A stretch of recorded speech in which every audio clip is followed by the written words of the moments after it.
안녕하십니까. 언제나 소비자 편에서 방송하는 콘스탄트 김입니다. 이번 시간에는 돈 버는 증여가 되겠습니다. 엄마 아빠한테 거꾸로 증여하는 경우가 있겠죠. 자식이요. 이랬을 때 과연 증여세가 어떻게 나오는지 알아보도록 하겠습니다. 예전에 보면요, 올림픽이나 아시안 게임에서 금메달을 따면 인터뷰하는 내용을 좀 많이 봤습니다. 그러다 보니까 거기서 좀 인상적인 내용이 좀 있더라고요. 금메달을 따니까 돈을 많이 번 선수가 이런 말을 하더라고요. 부모님한테 집을 사드리겠다. 이런 말을 들으면서 과연 세금은 어떻게 될까? 여기에 대해서 굉장히 궁금해했거든요. 어린 자녀가 부모님한테 집을 사준다. 이것은요, 일반적으로는 부모님이 자녀한테 집을 사주는데 거꾸로 된 것이죠. 거꾸로 증여가 되겠습니다. 이런 경우에 과연 증여세가 어떻게 되는지 알아보도록 하겠습니다. 자, 일반적으로 말씀드렸습니다. 부모님이 아무래도 연세가 드시고 돈을 많이 벌었기 때문에 소득과 재산이 많아서 일반적으로 자녀들한테 증여를 하게 됩니다. 성년 자녀, 만 19세 이상 자녀한테 증여를 하게 된다면 그래서 10년 동안 5천만 원을 공제합니다. 증여재산 공제를 하고서 나머지 금액에 대해서 증여세를 과세하다 보니까 5천만 원까지 증여하게 된다면 증여세는 한 푼도 발생하지 않겠죠. 그리고요, 미성년 자녀라고 해서 만 19세 미만인 자녀 있겠죠. 금방 태어난 아이라든가 고3까지 보통 자녀가 되겠습니다. 이럴 경우에 미성년 자녀한테는 10년 동안에 2천만 원을 증여하더라도 증여재산 공제가 2천만 원이니까 증여세는 한 푼도 발생하지가 않습니다. 그런데 부모님께 자녀가 증여한다, 거꾸로 증여한다고 말씀드렸잖아요. 이랬을 때 과연 증여재산 공제는 얼마나 하는지 좀 알아보고요. 그리고 성년, 미성년에 따라서 과연 증여재산 공제라든가 증여세가 다른지 여기에 대해서도 알아볼 필요가 있겠죠. 일단 부모님한테 증여를 할 경우에는요, 10년 동안 5천만 원 증여재산 공제가 가능합니다. 그리고요, 부모님은 사실 뭐 성년이나 미성년 관계가 없겠죠. 그러다 보니까 성년, 미성년하고는 전혀 관계가 없습니다. 그리고 자녀가 성년이다, 미성년이다, 이것도 관계가 없습니다. 받았을 때만 문제가 되지, 주는 사람은요, 0세 자녀가 주던 아니면 50세 자녀가 주던 관계가 없다는 것이 되겠습니다. 그래서 수중인이 증여할 때는 성년, 미성년과 관계없이 어떻습니까? 증여재산 공제는 똑같이 5천만 원을 공제받을 수 있다는 것이 되겠습니다. 그리고요, 부모님한테 10년 동안 5천만 원을 증여해도 증여세가 한 푼도 발생하지 않는데, 만약에 아빠한테 5천만 원 증여하고 나서 조금 있다 엄마한테 5천만 원을 증여한다. 각각 5천만 원 증여해서 총 1억 원을 증여한다면 어떤 일이 발생될까요? 자, 일반적으로요, 자녀한테 증여할 때는 부모님께서 엄마와 아빠가 나눠서 따로따로 5천만 원씩 증여해도 소용이 없습니다. 왜 그럴까요? 바로 부부는 동일인 한 사람으로 보기 때문이죠. 그래서 엄마 아빠가 자녀한테 따로따로 증여하더라도 한 사람이 증여한 것으로 인정하기 때문에 한 사람이 증여한 금액처럼 두 사람이 증여하더라도 증여재산을 전부 다 합산해서 누진과세를 하기 때문에 엄마 아빠가 따로따로 증여할 필요가 전혀 없는 것이 되겠습니다. 그렇다면 거꾸로 증여하는 자녀가 부모님한테 증여하는 경우도 똑같을까요? 자, 동일인이라고 해서 간주하는 기준이 있죠. 그것은요, 바로 이 기준입니다. 직계 존속의 부부일 때만 바로 동일인 한 사람으로 인정한다는 것이 되겠습니다. 따라서 할아버지, 할머니가 따로따로 증여하더라도 직계 존속이죠, 나한테는. 그러니까 한 사람으로 보고 엄마, 아빠도 직계 존속이죠. 그러다 보니까 한 사람으로 본다는 것이 되겠습니다. 그렇기 때문에 직계 존속 부부가 증여할 때만 한 사람으로 본다는 점을 착안할 필요가 있겠죠. 그렇기 때문에 직계 비속인 자녀 부부가 증여 따로따로 하더라도요, 증여 재산을 합산하지는 않습니다. 따로따로 계산한다는 뜻이 되겠습니다. 자, 그런데요, 한 자녀가 엄마 아빠한테 따로따로 증여를 할 수도 있겠죠. 이렇게 됐을 때는요, 어떻게 되는지 알아보도록 하겠습니다. 가령 엄마한테 아들 한 사람이 5천만 원을 증여했습니다. 그리고 나서 아빠한테도 5천만 원을 증여했죠. 과연 이랬을 때 부모님한테 따로따로 증여했는데 한 사람이 증여한 거거든요. 합산과세하는지 알아보도록 하겠습니다. 절대로 그렇지 않습니다. 합산과세하지 않거든요. 부모님한테, 엄마 아빠한테 따로따로 5천만 원을 증여하더라도 1억 원으로 합산해서 누진과세를 하지 않는다는 뜻이 되겠습니다. 따라서 부모님께 각각 한 자녀가 5천만 원씩 1억 원을 증여하더라도 증여재산 공제에 5천만 원을 받기 때문에 증여세는 한 푼도 발생하지 않습니다. 자, 그런데 자녀와 손자녀가 이번에는 그 부모님께 증여할 수도 있겠죠. 자녀가 부모님한테, 그다음에 손자녀가 할아버지 할머니한테 증여할 수도 있습니다. 이때도 마찬가지로 증여세는 따로따로 산출하나 어떻습니까? 자녀하고 손자녀가 할아버지한테 증여하더라도 합산하지는 않는다는 뜻이 되겠습니다. 하지만 여기엔 좀 문제점이 하나 있겠죠. 착안할 점이 있습니다. 그것은 뭐냐면요. 증여재산 공제는 직계 비속으로부터 10년 내에 증여재산 공제는 5천만 원에 한정돼 있거든요. 그러다 보니까 자녀가 증여하더라도 5천만 원 공제를 받지만 다음에 손자녀가 증여한다면 5천만 원 공제를 받지 못하니까 손자녀 증여 시에는 당연히 증여세를 내야만 될 것 같습니다. 자, 그렇다면요. 손자녀가 증여할 경우에는요. 세대생활 할증세액 30%를 더 부과해서 증여세를 과세할까요? 일반적으로 할아버지 할머니, 뭐 증조 할아버지 할머니도 마찬가지입니다만은요.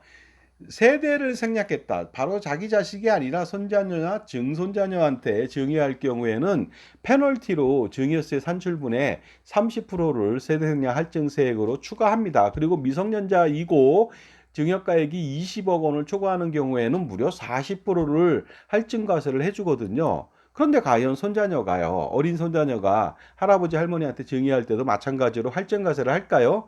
전혀 그렇지 않습니다. 그러니까 자신 있게 증여할 수도 있겠죠.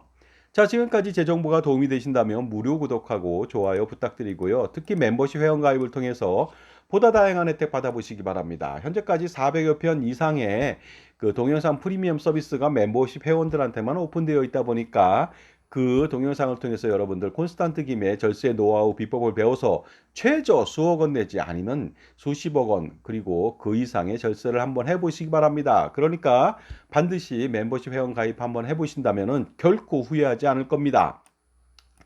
자, 그런데요. 제가 좀 의문점이 있습니다. 굳이 어린 자녀나 자녀가 부모님한테 증여할 필요가 있을까요? 굳이 왜 증여를 합니까? 왜냐면요, 부모님 같은 경우에는 자산이 없다면 자녀가 부양 의무로 생활비를 지원해도 증여세는 한 푼도 발생하지 않거든요. 바로 부양 의무라든가 교육비 지원이라든가 이런 것들은요, 그 비과세 증여이기 때문에 증여세가 한 푼도 발생하지 않습니다. 그리고요, 굳이 부모님한테 집을 사드릴 이유도 없습니다. 왜냐하면 증여세가 발생하거든요. 그리고 나서 나중에 부모님이 연세가 드셨으니까 나중에 돌아가시면 어떻게 됩니까? 부모님한테 증여한 주택에 대해서 증여세 물고 또 그 주택이 가격이 오른다면 또다시 부모님이 돌아가셨을 때 그 주택을 준 자녀는 또다시 상속세를 물게 되다 보니까 이중과세가 되거든요. 따라서 당연히 부모님한테 집을 사드리면 안 되겠습니다. 특별한 경우가 아니라면요. 그렇기 때문에 자녀 명의로 집을 사서 부모님이 거주하게 하면 되는 것이죠. 그렇게 되면 문제될 게 없지 않습니까? 부모님이 돌아가시더라도 자녀 명의이기 때문에 주택이 상속세는 한 푼도 발생하지 않고 또한 어떻습니까? 증여세도 한 푼도 발생하지 않습니다. 하지만 좀 걱정이 있죠. 부동산에 대해서 무상 사용에 대해서 이익이 발생된다면 그 기준에 따라서 초과되는 경우에는 증여세가 또 과세되거든요. 과연 집을 사서 부모님을 공짜로 무상으로 거주하게 된다면 증여세가 발생될까요? 자, 이때는 증여세 과세 기준이라는 게 있습니다. 무상 사용 부동산가액에 대해서요, 일정한 금액 이상일 때만 증여세를 과세하는데, 자, 부동산가액이라고 하는 것은 시세가 아닙니다. 그러니까 시세보다 좀 더 떨어진 거죠. 60%라든가 50%라든가 공시가격, 공시지가, 기준시가 거기에 대해서요 2%만 적용하고요. 2%에 대해서 5년간 현가계수 3.79079를 곱한 금액이요. 이 금액이 1억 원 이상일 때만 증여세를 과세하게 됩니다. 따라서 1억 원 미만이라고 한다면은 어떻습니까? 자녀 집에 살더라도 증여세는 한 푼도 발생하지 않습니다. 그렇기 때문에 이것을 거꾸로 제가 환산해 보면요. 무상사용 부동산가액이 13억 1898만 원 이하일 때는 증여세가 한 푼도 발생하지 않습니다. 거기에서 어떻습니까? 부모님은 100년을 살아도 증여세는 한 푼도 발생하지 않겠죠. 그리고 더 중요한 게 있습니다. 주택을 사서 자녀가 자녀 소유인데 부모님하고 같이 동거합니다. 이랬을 때는 부동산가액이 100억 원, 1000억 원이라 할지라도 증여세는 한 푼도 발생하지 않습니다. 왜냐하면 동거로 인해서 같이 부양을 하기 때문에 그렇습니다. 따라서 어떻습니까? 부모님한테 증여하는 것은 극히 드문 일이죠. 그리고요. 증여하더라도 사실상 뭐 세금은 나오지 않을 수 있습니다. 왜냐하면 비과세 증여 또는 면세점 증여로 문제되지는 않습니다. 그런데 일반적으로 부자 부모님이 자녀들한테 증여하는 경우가 많다 보니까요. 여기에 대비할 필요가 있지 자녀가 부모님한테 증여하는 것을 굳이 걱정할 필요는 없습니다. 혹시라도 그런 경우가 있다면 아까 말씀드렸던 대로 하시면 되겠습니다. 자, 그렇기 때문에 어떻습니까? 증여세 절세하고 상속세 절세의 최고 솔루션을 찾아서 자녀한테 그 재산을 이전시키는 방법이 가장 중요합니다. 왜냐하면 미래에 확정된 비용인 피할 수 없습니다. 상속세 비용을 줄이기 위해서는 사전 증여 전략이 필요한데 이때도 대충 하다가는요 수억 내지 수십억 원을 날릴 수도 있다 보니까요 효과적인 솔루션을 찾아서 증여세 스킬을 찾아서 할 필요가 있겠죠. 따라서 절세 컨설팅과 함께 콘스탄트 김의 NGP 플랜을 동시에 실행한다면 자녀 및 손자녀한테도 효과적인 증여를 해주면서 무상으로 자산도 빌려줄 수가 있습니다.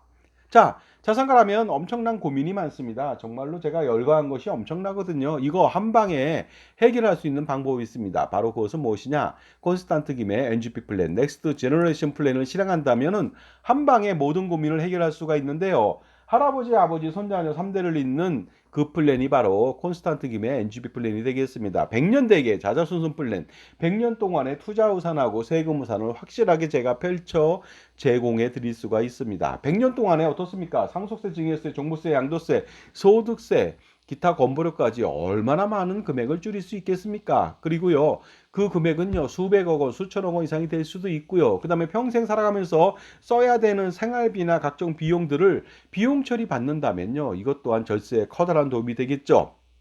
그 다음에 함께 또요. 자산 관리를 통해서 포트폴리오 구성을 통해서 연단위 8% 내지 10% 벤치마크 수익을 추정하게 된다면 엄청난 자산을 불릴 수 있고 그 불린 자산에 대해서 NGP 플랜은 법인에서 투자하는 것이기 때문에 어떻습니까? 바로 법인에서 얼마 안 되는 법인세 부담만 하면 되니까 그 다음에 건보료는 한 푼도 부담하지 않습니다. 그러니까 NGP 플랜이 실행할 필요가 있겠죠. 자, 그렇다면 콘스탄트 김의 NGP 플랜 세미나 한번 참석해 보시기 바랍니다. 2024년도 9월 6일 날 금요일 오후 2시고요. 9월 7일 토요일 오후 2시에 두 번 합니다. 강남역 공간 이재서 하고요. 신청 방법은 간단하죠. 저한테 여기 남겨진 계좌로 3만 원 입금하시고요. 성함하고 금요일에 올지 토요일에 올지 저한테 문자를 보내주시면 간단히 끝납니다. 참고로 그 공간 이지라고 하는 강남역 스튜디룸 카페의 약도를 알려드리겠습니다. 바로 강남역 5번 출구에서 밑으로 197m입니다. 강남이 굉장히 교통이 불편하거나 복잡하거든요. 그렇기 때문에 지하철을 타고서 한 2, 3분 걸어오시면 바로 도달할 수 있는 거리니까 그렇게 오시기 바랍니다. 자, 지금까지요. 거꾸로 부모님한테 증여했을 때 증여세가 어떻게 나오는지. 하지만 일반적으로는요. 부모님이 자녀한테 증여하다 보니까 효율적인 증여하고 콘스탄트 김의 NGP 플랜을 통해서 대폭적으로 100년 동안의 세금 줄이는 방법에 대해서 말씀 나눴습니다. 감사합니다.